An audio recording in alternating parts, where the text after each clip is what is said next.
আরও একটা বিকালের নাস্তা রেসিপি নিয়ে চলে আসলাম। এটা ছোট থেকে বড় সবার খুব পছন্দ। আপনারা চাইলে এটা বাচ্চাদের টিফিনও দিতে পারেন, ওরা খুব মজা করে খাবে। আর বানানো খুবই সহজ, ঘরে থাকা কিছু উপকরণ দিয়ে এরকম মজার একটা নাস্তা তৈরি হয়ে যাবে। তো এই জন্য একটা মিক্সিং বলে নিয়ে নিচ্ছি এখানে হাফ কাপ কুসুম গরম দুধ। এর মধ্যে দিয়ে দেবো চিনি 2 টেবিল চামচ, সাথে দিয়ে দিচ্ছি 1 টেবিল চামচ রান্নার রেগুলার তেল। আপনারা চাইলে এখানে বাটারও ব্যবহার করতে পারেন।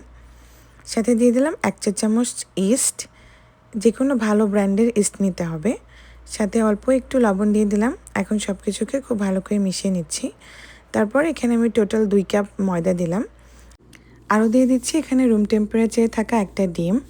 আপনারা নিশ্চয়ই খেয়াল করেছেন আমি ইস্টটা অ্যাক্টিভ করিনি, কারণ আমার ইস্টটা অ্যাক্টিভই ছিল।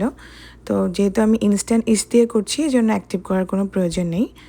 এখন সব কিছুকে খুব ভালো করে হাতের সাহায্যে আমি মাখিয়ে নেব।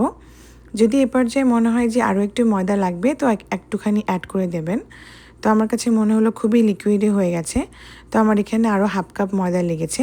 টোটাল এখানে আমার 2.5 কাপ ময়দা লেগেছে। ভালো করে মাখানো হয়ে গেলে এরকম একটা স্টিকি ডো তৈরি হয়ে যাবে।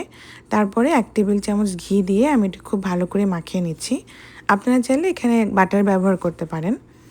এখন সব কিছুকে খুব ভালো করে যখন মাখানো হয়ে যাবে, দেখবেন এরকম একটা স্মুথ ডো তৈরি হয়ে যাবে, খুবই শাইনি আর গ্লসি টাইপের। এখন এটাকে আমি রেস্টে রাখবো প্রায় 1 ঘন্টার জন্য।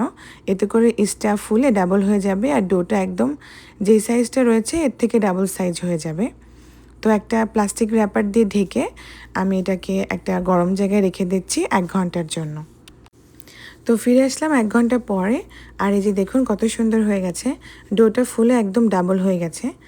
এখন আমি প্লাস্টিক র্যাপারটাকে সরিয়ে ডো থেকে এক্সট্রা বাতাসগুলো এরকমভাবে বের করে দেব। এখন ডোটাকে একটা টেবিল টপ বা ম্যাটের ওপর নিয়ে নেব। আমরা এখন এই ডো থেকে বড় একটা রুটি বানিয়ে নেব। তো রুটি বানানোর জন্য যদি ময়দার প্রয়োজন হয়, আপনারা এখানে এক্সট্রা ময়দা অ্যাড করতে পারেন, আবার চাইলে এমনিও বেলে নিতে পারেন, তাতেও কোনো সমস্যা নেই। তো ময়দাটা অ্যাড করলে বেলাটা অনেক ভালো হয়। আমি খুব ভালো করে একটা লম্বা রুটি বানিয়ে নিচ্ছি। তো এ পর্যন্ত এসে যারা আমার ভিডিওটা দেখছো বা দেখছেন, তারা অবশ্যই একটা লাইক দেবেন, কারণ আপনার একটা লাইক আমাকে অনেক বেশি উৎসাহ দেয়।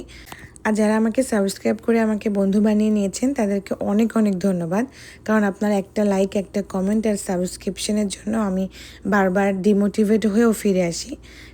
থ্যাংক ইউ সবাইকে এত সুন্দরভাবে আমাকে সাপোর্ট করার জন্য, আমাকে ভালোবাসা দেওয়ার জন্য। তো কথা বলতে বলতে দেখুন আমার রুটিটা বেলা হয়ে গেছে, আর এরকম মোটা টাইপের আমি বেলে নিয়েছি। তারপরে চারিদিকে এভাবে আমি কেটে নিলাম। তারপর একটা এরকম পিৎজা কাটার দিয়ে আমি এটাকে কেটে নিচ্ছি। আমি চৌকো টাইপের করছি, আপনারা চাইলে যে কোনো অন্যরকম শেপ করতে পারেন। এখন এগুলো ভালো মতো কাটা হয়ে গেলে আমি এগুলোকে একটু ছড়িয়ে ছিটিয়ে দিয়ে, একটুখানি ময়দা ছিটিয়ে দিয়ে আরও প্রায় 20 মিনিট মতো ঢেকে রাখবো। এতে করে এই ডোটা আরও বেশি ফুলে যাবে। দেখুন কতটা ফুলে গেছে। এখন এগুলোকে আমি ডুবো তেলে ভেজে নেব। তো আগে থেকে আমি তেল গরম করতে দিয়েছিলাম। তেলটা মিডিয়ামের থেকেও একটু কম গরম রয়েছে, অতিরিক্ত গরম তেলে ছাড়া যাবে না। এতে করে মানে ওপরে কালার চলে আসবে আর ভেতরে কাঁচা থেকে যাবে। তো এই জিনিসটা অবশ্যই খেয়াল রাখবেন। তেলের টেম্পারেচারটা এমন হবে, মানে না খুবই উষ্ণ গরম তাও না, আবার অনেক বেশি মিডিয়াম গরম তাও না, মাঝামাঝি অবস্থায়। এখন এটাকে উল্টে পাল্টে দিয়ে আমি ভেজে নেব। প্রতিটা ব্যাচ ভাজতে আমার 2 থেকে 3 মিনিট মতো সময় লেগেছে। আর দেওয়া মাত্রই দেখবেন এরকম ফুলে ডাবল হয়ে যাবে। আর কতটা সুন্দর হয়েছে দেখুন কালারটা। ঠিক এভাবে আমি উল্টে পাল্টে দিয়ে একটা সুন্দর গোল্ডেন কালার হয়ে যাওয়া পর্যন্ত ভেজে নেব। এই যে দেখুন কত সুন্দর গোল্ডেন হয়ে গেছে। এখন তেল ঝরিয়ে আমি উঠিয়ে নিচ্ছি। এতে ভয় পাওয়ার কিছু নেই, এটা কিন্তু অনেক বেশি তেল অ্যাবজর্ব করবে না, যেহেতু আমরা ইস্ট দিয়ে বানিয়েছি। এটা দেখতে এরকম গ্লসি লাগছে, কিন্তু এর ভেতরে কোনো তেল নেই। তো এটা এভাবে আমি বানিয়ে নিলাম। ঠিক একইভাবে আমি বাকিগুলোকেও বানিয়ে নেব।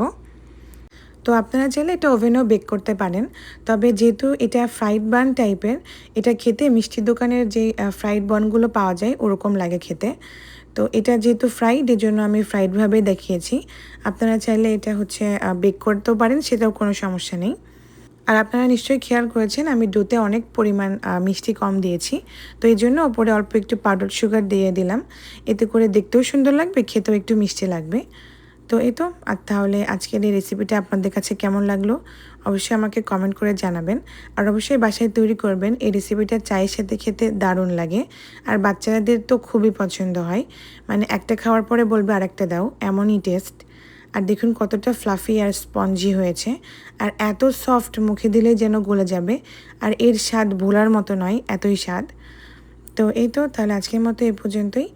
দেখা হবে অন্য কোনো রেসিপি নিয়ে। আর যদি কোনো রেসিপির রিকোয়েস্ট থাকে অবশ্যই আমাকে কমেন্ট করে জানাবেন।